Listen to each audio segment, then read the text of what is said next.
cara mudah miliki jongkong emas untuk pelaburan. Sebelum tu save dulu video ini untuk rujukan anda. Bila saya ajak orang simpan emas, ramai yang bertanya bagaimana cara terbaik untuk beli emas fizikal, iaitu gold bar dan dinar.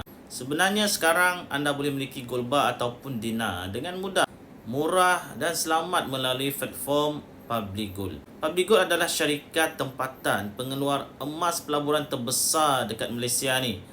Dan ada 20 cawangan dekat seluruh Malaysia termasuk Sabah dan Sarawak.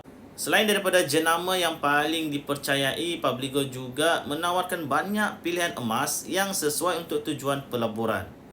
Daripada sekecil 1 gram sehinggalah sebesar 12.5 kilogram.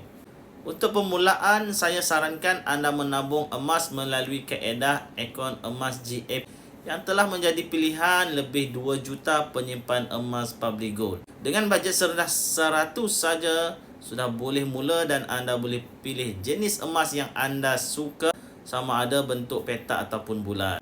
Jadi sempena musim gaji tak lama lagi, saya nak bantu 10 orang penyimpan emas baru untuk mulakan simpanan emas. Tengok video 5 langkah untuk mulakan simpanan emas ataupun isi beg biru dekat bawah. Saya akan bantu anda sebaiknya. Jangan lupa follow, komen untuk lebih banyak ilmu kewangan dan emas.